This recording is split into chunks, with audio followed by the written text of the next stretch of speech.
Hey everyone, welcome to the Question Show. Your questions, my answers, as always, wherever you are across my channel. If a question pops into your brain, just write it down. I will gather them up and I will answer them here. If I don't answer them in the comments, if I answer them in the comments, then I probably won't answer them here. So just be aware of that. Now, I record this show live every Monday at 5 p.m. Pacific time. So if you want to join live, you can. For the patrons, we include a link to the full unlisted live stream show. So if people have been asking me for that, so if you're one of the patrons, I'll put that in the link to the latest show and you can access it from there. All right, let's get into the questions. Jeremy Harris. Hey Fraser, how different would our understanding of the universe beyond the solar system be today if we had huge, modern, cutting-edge technology ground-based telescopes, but no space telescopes because rocket technology hadn't been invented yet? That's a terrific question, and we're going to go into what the different wavelengths of light are and why they're most useful, which things are good for the ground and which things have to be done in space. So the electromagnetic spectrum, which is essentially just photons. They're all the same thing. So you go from radio waves on one side through microwaves, infrared, visible light, ultraviolet, X-rays, and gamma rays. They're all the same thing. They're all just photons. It's just where they are shifted on the electromagnetic spectrum. And when photons of different wavelengths try to pass through the atmosphere, they behave in different ways. So broadly speaking, the atmosphere blocks some radio waves, but not very much, most of the microwave spectrum, the far infrared spectrum, none of the visible, the ultraviolet is blocked by the atmosphere, X-rays are totally blocked by the atmosphere, and gamma rays are blocked by the atmosphere. So, if you want to decide which telescopes you could put on the ground and which ones you would put into space, you would put your radio and your near infrared and your visible light telescopes on the ground, and you'd put your microwave, your far infrared, your ultraviolet, X-rays, and gamma radiation out in space. What kinds of things would you not be able to see if you couldn't go to space?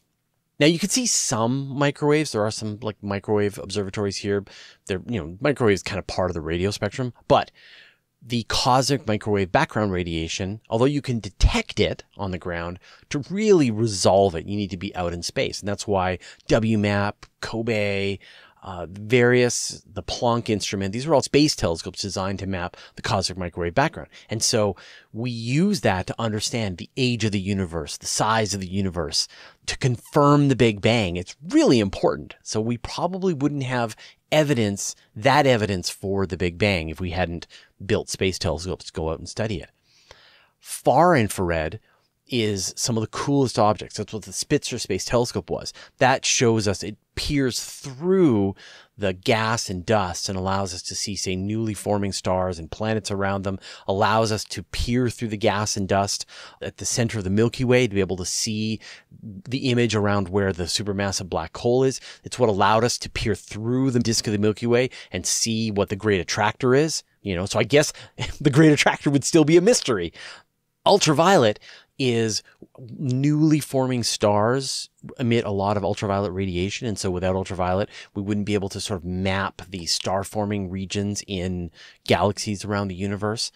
X-rays are where flares are given off. We wouldn't be able to detect some of the more powerful flares coming off from the sun. We wouldn't be able to detect neutron stars, black holes that are putting out large amounts of X-ray radiation. And actually just like there's very hot gas surrounding galaxies that puts out a lot of X-ray radiation. Wouldn't be able to see that. Gamma rays wouldn't be able to detect gamma ray bursts and other really extreme events. So we really do need both ground-based and space-based observatories to capture the entire electromagnetic spectrum.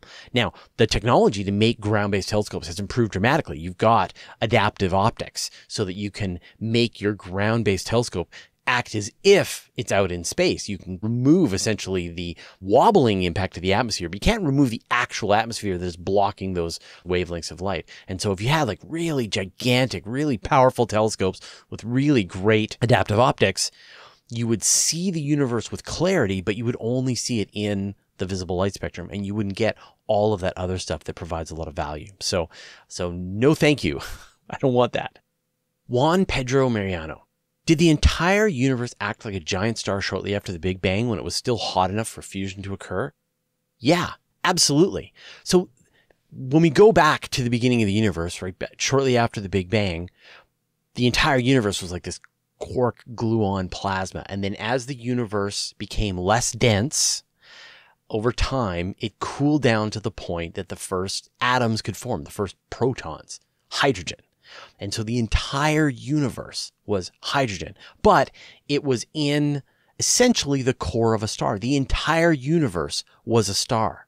And so from the 10-second mark till about the 20-minute mark, fusion was going on across the entire universe.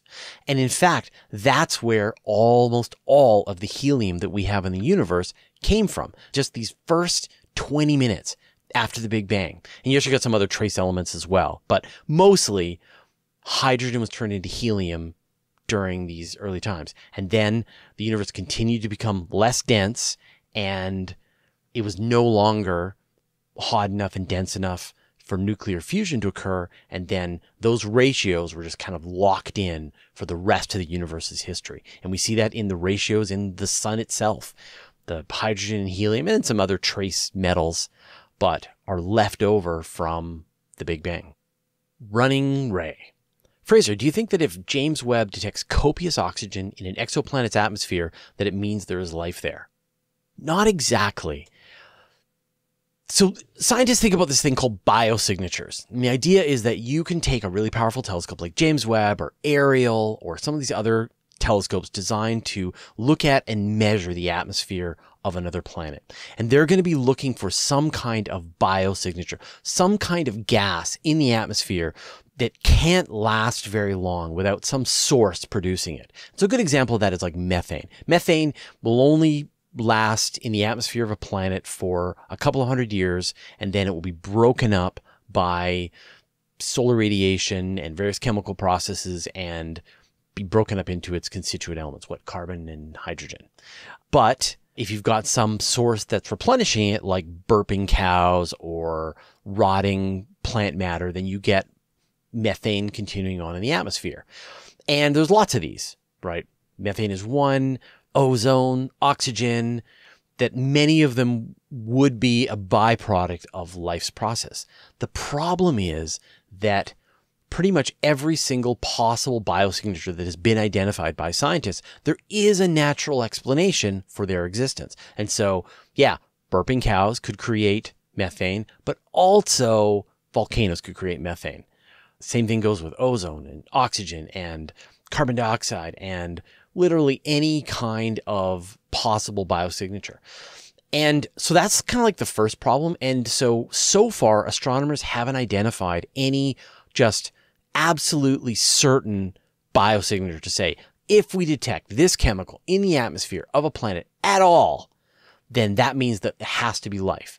Now, there are some that could be the result of a technological civilization. So if you saw, say, chlorofluorocarbons in the atmosphere of a planet, that would be a pretty strong indication because nature doesn't create very complex elements like that on its own.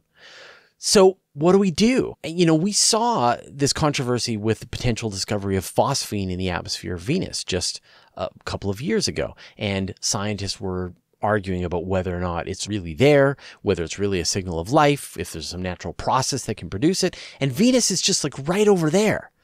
It's not a planet orbiting a star 100 light years away. We could send a spacecraft to Venus to study it more closely. And so the kind of the sad news, the disappointing idea about this is that in the short term, like, yeah, James Webb is going to come online. It's going to look at some of the planets in the TRAPPIST-1 system. It's going to help characterize the atmosphere of those planets. And it's going to find some really interesting things, but people cannot definitively say they're produced by life.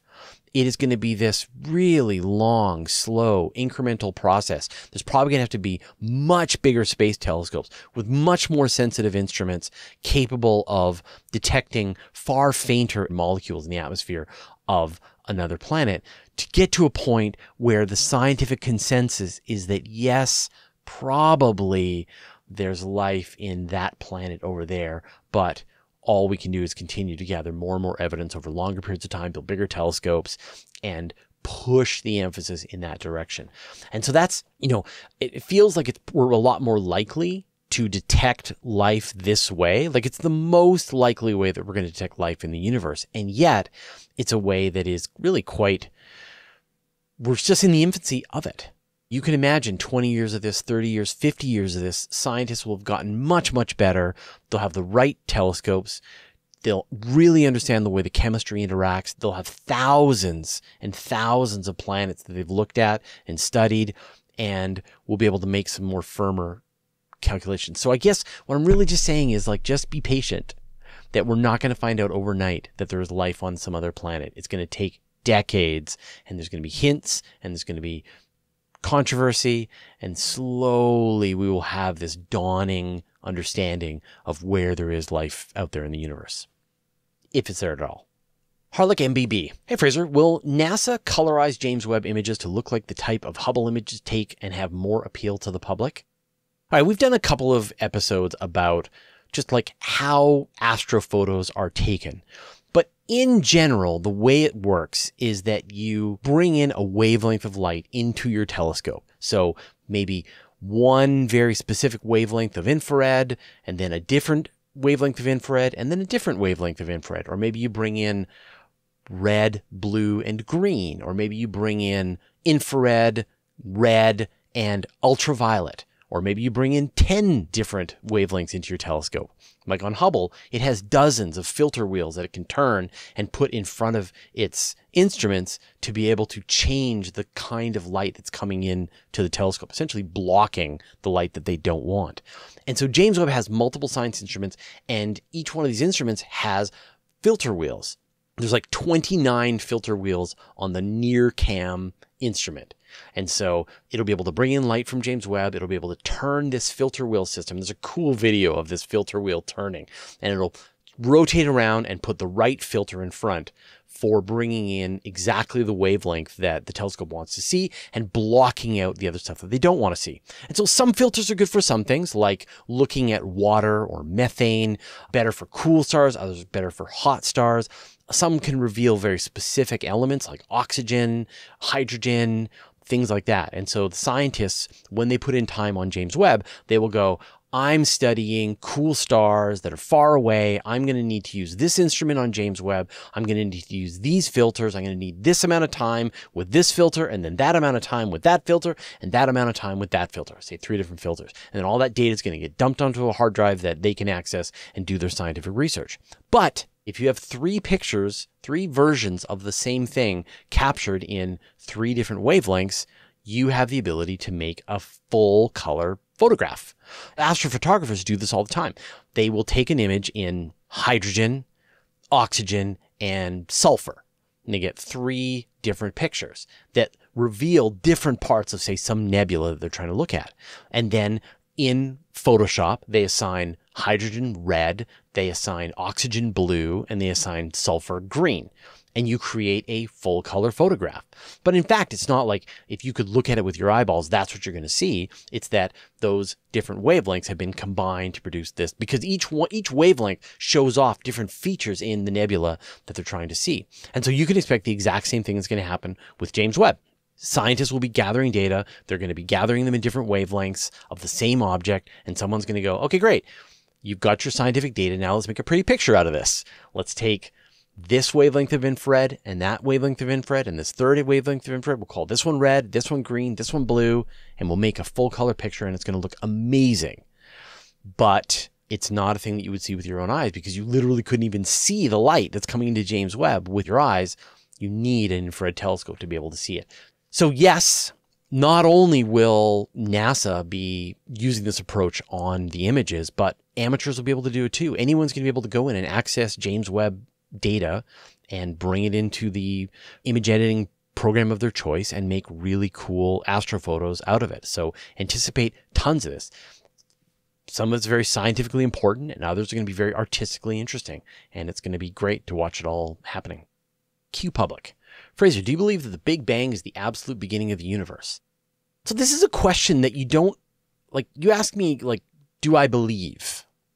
And I don't believe, like, that's not a question that I would say, like, this is what I believe, because it's a question that is just like, I don't know the answer. Nobody knows the answer. There are two answers. One of them is going to be right. So either the answer is yes, the Big Bang was the beginning of the universe, or the answer is no, the Big Bang was not the beginning of the universe, that there was some time before the Big Bang and the universe was in some different state, and then some event happened that triggered the Big Bang, and we got what was before a very dense universe became a much less dense universe that was able to eventually support life. So I don't have an opinion. I'm open-minded either way. So if the scientific consensus seems to show that, in fact, there was nothing before the Big Bang, awesome. If the scientific consensus seems to show that there was some other thing before the universe and the Big Bang and inflation, awesome. If the universe has always existed, awesome. If this is the first and only time that a universe has come into being, fascinating. I don't really care either way. All I want to know is I want to be along for the journey as people try to learn more about the universe that we live in, and whatever outcome happens, I can't wait to find out, or never find out. I'm perfectly happy to just say, I don't know. I don't know. MC Hall, if there was alien space junk in the solar system, where would it most likely be? Oh, this is okay. This is a great question. So this idea of alien space junk. So we've talked about this idea of, like, where are all the alien robots? Where are the von Neumann probes that are self-replicating and expanding across the universe into every nook and cranny, going to a star system, setting up robotic factories, pumping out infinite numbers of themselves. It's the universal paperclip optimizer. And so you would anticipate that if this has happened in the past, then, I mean, the thing you would most likely see is nothing, because your planet and everything in the solar system has been turned into von Neumann probes, and they're now heading out to other planetary systems. But say that process got interrupted, then there would be robotic factories kicking around the solar system still. Like, maybe they were very light touch. They would just move to a star system, build just enough von Neumann probes to send off to the next star system, and then shut the factory down so they don't devastate the environment. And so you would anticipate that there would be factories somewhere around the solar system. Where would you find them? Well, where would be the best places to put them? You would want access to resources. So you would want access to both metals and minerals. You would want access to power. So you'd want to get as close as you could to the sun, but you want access to water, which is really more likely farther out from the solar system. Maybe you would bring in comets, asteroids, volatiles from the outer solar system in where there's power. Like, it feels to me like power and minerals are more important. So the place that I would look would be like the southern pole of Mercury. That would be a good place because you're close to the sun. You're going to get a lot of power. You've got lots of raw materials on Mercury. There's probably water ice in the permanently shadowed craters on Mercury. That's a place I'd go. Similar on the moon would be a good place to look. Yeah, those are the places I would go. Darius Slavic. Hey, Fraser. Do we know what causes the warping of the Milky Way? This is a fairly recent discovery, and this is a announcement made in the last couple of years. I think it was a team of Chinese scientists announced that the Milky Way seems to have a warp to it. And there's been a lot of really interesting studies done with the Gaia instrument as well to track the positions and movements of all these stars in the Milky Way. And why does the Milky Way have a warp? Because it collided with another galaxy. We imagine the Milky Way is this beautiful, pristine spiral, but actually the Milky Way has seen some things. It has gobbled up and destroyed other dwarf galaxies. Not recently, like probably 8+ billion years was the most recent major event. But when that happened, that or a previous collision put a bit of a warp into the Milky Way's disk. Now, the next big event, of course, is going to happen when the Milky Way collides with Andromeda in a few billion years. And that is going to tear both galaxies apart. And eventually they'll turn into this sort of diffuse ball like some of the other elliptical galaxies out there. But yeah, the Milky Way is warped. More questions in a second. But first, I'd like to thank our patrons, David Lockhart, Xander Budnick, Andrew Houghton, and the rest of our 816 patrons for their generous support. Want our videos early with no ads? Join our community at patreon.com/universetoday. Vegeta AFH. Are portals, stargates, teleportation more feasible than faster-than-light travel concepts to reach further stars? I don't have an opinion on this. I mean, like, they're all a long shot to begin with. That the very possibility that there will be a practical way to move quickly around the universe is wishful thinking at this point. Like, maybe in the far, far future, somebody will figure out a way to travel faster than the speed of light. And it could very well be a way that we hadn't even thought of, like the infinite improbability drive from Douglas Adams, where you just sort of like, what's the most unlikely thing to occur? That you're over at this part of the universe. Boom, there you are.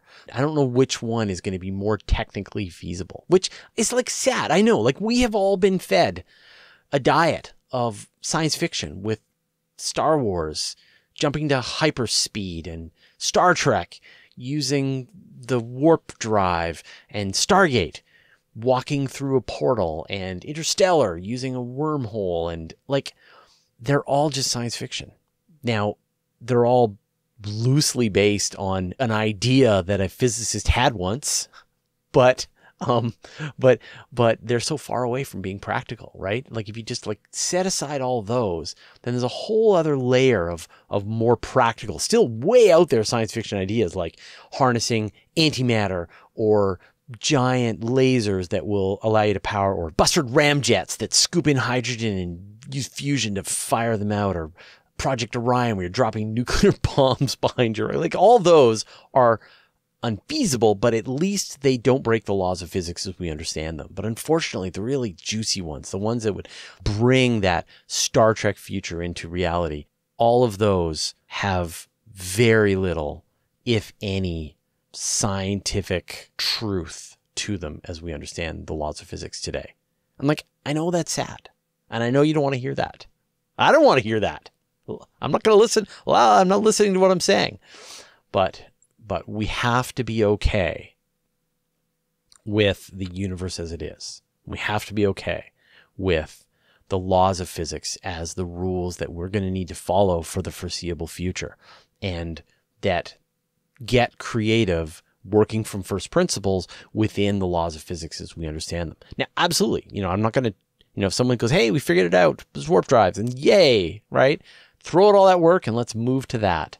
But there's a lot that we can do with the technology that we have today, with ion drives, with fully reusable two-stage rocket systems like Starship, with orbital refueling, with solar sails and magnetic sails and potentially nuclear rockets and potential fusion rockets and so on. Like there's a lot of technology ahead of us that we already know how to use or are about to be able to use to give us a lot of access to space. So it's still going to be a fun future, even if we don't get to hop in the Starship and say engage and travel 100 light years in a couple of days. Lionel KJ70FH. Are there any privately funded science instruments and missions coming in the near future? There are actually a bunch of private missions that are coming up, both robotic missions and human missions. And it's kind of amazing. I wouldn't have anticipated these sorts of things to come. So a lot of this work is coming from the Breakthrough Foundation. They have been funding development into various ideas. They've been funding the development of the Breakthrough Starshot, of course, which could be a robotic mission that sends tiny solar sail spacecraft with lasers to other star systems. That would be incredible. But there's also the Venus Life Finder mission, which is going to be traveling on a Rocket Lab rocket in the next couple of years, 2023, that's going to be going to try to gather evidence about the thing we talked about earlier in the show, this idea that there might be phosphine in the atmosphere of Venus. That's one idea. But we also, we've already seen the first private flight of the SpaceX Crew Dragon on Inspiration 4. And just today when I'm recording the show, they announced they're going to do a bunch more missions, including a human spacewalk out of the Crew Dragon, potentially the first private spaceflight on a starship, humans flying on a starship, which would be incredible. There are private space station modules planned, as well as private space stations. So there are a bunch of interesting missions that are in the works now that are totally private. They're not funded by government. They're just rich individuals looking to explore space, expand space exploration, discover life on Venus. So it's actually a pretty exciting time. And I hope that if Starship works and it does bring the cost down to a couple of $1 million a launch, then we'll see a lot more of these kinds of efforts. Someone with a cool idea can spend $10,000 to build a CubeSat and tuck it away on a Starship, and it'll fly for almost free and do some interesting scientific studies. So I think we're going to enter a golden age of this. Stay tuned. Of course, the other possibility is like all the various asteroid mining companies that have been attempted, which are in various stages of bankruptcy because it's very expensive and hard to do. So stay tuned. There's a lot of interesting things coming in the future. Johannes Heckman. In the future, can we find a planet with a reflective surface like a mirror 100 light years away and see what the Earth looked like 200 years ago?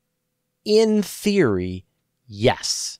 That if you had a perfectly reflective planet 100 light years away and you looked at it, you could see the Earth as it looked 200 years ago because the photons left the Earth, traveled out to this planet, bounced off of it, and came back to us, and we could see it.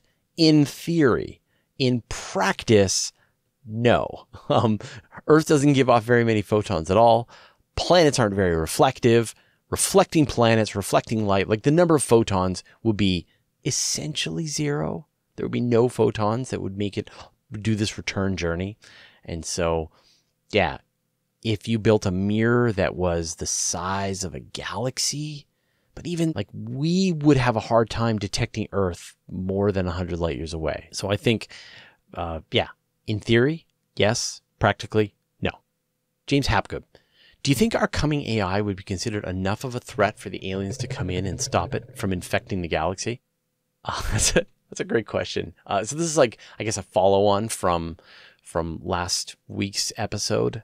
And a civilization that is recklessly developing super artificial intelligence is definitely a threat to the stability of the universe. That if the aliens were out there and they were actually watching us and they saw us developing artificial and super intelligence, and we were at the point where we were about to get a rapid takeoff and they were about to start self-replicating and turning the Earth into gray goo and then dismantling the solar system and then sending out the berserker probes to build universal paperclip generators, then that's the kind of thing that the aliens would probably want to stop. And so if they're out there and they're watching us as we run headlong towards artificial intelligence without really thinking through the control problem, feel free to intervene anytime because we're not doing a great job of thinking this through.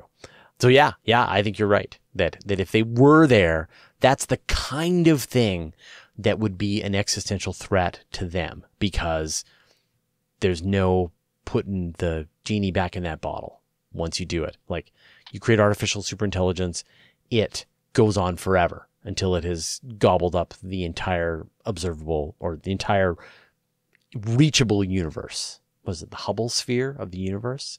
Anyway, play Universal Paperclip. Do it for yourself. It's awesome. Bearded Roofer. What about the long-term effects of space travel on the human body? Are we going to evolve into little green men? I don't know if being green makes you more able to travel in space. I don't know about that part, but I get what you're getting at. Like, will we be the Greys? because we've evolved into some futuristic version of human beings. We don't know what the limits of evolution are with respect to microgravity. But in theory, I can imagine, like, if there was water in space, like if there was some environment that was kept alive, kept with nutrients and water, then life would evolve to deal with microgravity over long periods of time. But I don't know if large mammals like human beings could adapt their bodies enough to be able to deal with all of the downsides of being in microgravity. or you would just need something else like a fish or a jellyfish or some other body form. And the reality is we just don't know. Like, we don't know with enough detail. We know that in the short term, the human body is very poorly equipped to deal with space, that our muscles weaken, our bones soften, that fluids redistribute in our bodies. There's issues with our eyes. There's problems with our hearts. There's all kinds of issues. You can deal with some of them through extreme exercise. There's cool ideas for like wearing a negative pressure sleeping bag that will pull the fluids out of the upper body and back into the lower body. So it may very well be that we can get to a point with technology that we can mitigate the issues. But I don't know if we would get to a point where we could evolve our way to handle it. But I'm sure we would eventually evolve a way to be able to handle it better. But then you think about things like, can babies gestate? Will spines be straight in microgravity? Are there other congenital birth defects that would happen? So right now, we just don't know. We just do not understand what the limits are of what is the long-term impact of microgravity on just creatures in general, and even what is the effect of being on the moon and being on Mars and all of that. And so we're going to probably find some halfway point where we can live on the gravity of the moon for longer than in space, but we have to come up with these ways of dealing with the downsides. We can do better on Mars, but still we have to exercise in certain ways. We have to sleep in our negative pressure sleeping bags. There's various things that we have to do to deal with it. You know, every now and then we have to spend some time on the centrifuge to try and put some gravity back into our lives. And over time, we will change if we just lived in that life for a long time. But I don't think we would ever get to a point where just the human body can adapt to the point that it's just fine with microgravity. I don't think so. But so much more research is needed. And we're not doing any of it. So we need to find out. Busted Rav. Can you talk about how pressure waves cause the spiral arms to move in a galaxy? Sure. So when we look at a galaxy and we see those really cool spiral arms that are twisting around in the galaxy, our expectation is that like the whole galaxy is turning like a pinwheel and those spiral arms are just like a structure of the galaxy. But that's not the case. The spiral arms are actually a pressure wave that is moving around the galaxy at a different rate than the galaxy itself is turning. And as this pressure wave moves through regions of the galaxy, it essentially causes clouds of gas and dust to get pushed together, and it leads to star formation. And so as this spiral arm is moving through the galaxy, it's leaving regions of star formation in its wake, and it's slowly moving around. And I'm not sure what the speed is of the arm versus the rotation rate of the galaxy, but I just love this idea that the spiral arms of a galaxy are just where these pressure waves are currently and not an actual physical structure of the galaxy. It's really cool. Marilyn Sterling. What would you see if you slice through the middle of a neutron star? Can neutrons remain intact under that amount of pressure? If not, what's in the core? So a neutron star is a dead star. When you have a star with many times the mass of the sun, explodes as a supernova, the layers collapse in on itself, and you get this really dense object. And what's really happened is that the protons and the electrons, which normally like to stay apart, are under such intense gravity that they get mushed together and get turned into neutrons. And the whole point of a neutron star is that the whole thing is made of neutrons. So it is the last stage before, if you compress it any more, then the whole thing turns into a black hole and then you can't see it anymore. But if you sliced open a neutron star, it would still have layers, but it would just have really weird layers. So at the sort of the outer edge, you would still have some protons and some electrons sort of out on the surface of this object. You might even get, so it's kind of like, imagine that's like the atmosphere of the neutron star. And then as you go inside of that, the next layer down, you're going to have more protons, more electrons, but you're also going to get a lot of the neutrons. And they're going to be in this sort of super fluid way that they're moving around inside the neutron star.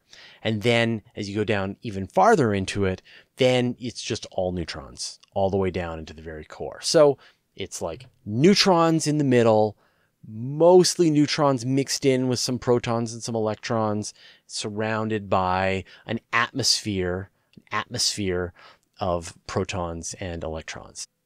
Sir Goosey. Hey, Fraser. Why is weightlessness called microgravity? Acceleration of freefall, isn't that different on a 400-kilometer distance from the Earth, as well as the gravity? It's almost the same there. Keep it up. Yeah, so like whatever you say zero gravity, someone will tell you that you're using the wrong term, that the term is really microgravity. And when you're in orbit around the Earth, for example, the astronauts on board the International Space Station are experiencing 90% of the gravity that we're experiencing down on the surface of the Earth. The difference is that they are in orbit. They are falling. And they are falling around the Earth at the exact same speed that would stop them from actually hitting the Earth. They're essentially going sideways fast enough that they don't actually crash into the Earth. But they're still experiencing the gravity. It's just that the forces on them is balanced. And so from their perspective, they experience zero gravity. But the technical term is microgravity. If you were out in the middle of the largest supervoid, you would still be experiencing gravity. You'd be experiencing gravity from every piece of mass and light in the observable universe all the time. It's just that the amount of that gravity is fairly weak compared to being on the Earth. And so that's a term that better expresses that you are still experiencing gravity. It's just that the forces on you are very balanced. Jerome Goring. In your opinion, instead of going to Mars, would it make more sense to check out Titan or another potentially more habitable moon? Is like Titan habitable? I mean, Titan is really cold. I mean, and the atmosphere is not great. And it's in a radiation environment around Saturn, but it does have a thick atmosphere that helps protect it. So, I mean, they all suck. Mars sucks. Titan sucks. They're all fascinating and interesting and wonderful, and they should be explored with rovers and humans, and it would be great. But when you think about like where you want to live, nothing beats the Earth. All right. Thanks, everyone. Those were all the questions that we got this week. Super fun, as always. If you want to join this show live, you can watch it here on my YouTube channel at 5 p.m. Pacific time. There'll be a link to the live show just on the main page of my YouTube channel. And I hope to see you next week. Ask your questions. All right. See you later. If you want a single comprehensive resource for space news, you'll want to subscribe to my weekly email newsletter. Every Friday, I send out a magazine of space news with dozens of stories, pictures, brief highlights, and links so that you can find out more. Go to universetoday.com/newsletter to sign up, and it's totally free. And did you know that all of my videos are also available in a handy audio podcast format so that you can have the latest episodes as well as special bonus material like interviews with me show up on your audio device? Go to universetoday.com/audio or search for Universe Today on iTunes, Spotify, or wherever you get your podcasts. I'll put a link in the show notes. Thanks to all the moderators, and a special thanks, as always, to Chad Weber and Nancy Graziano.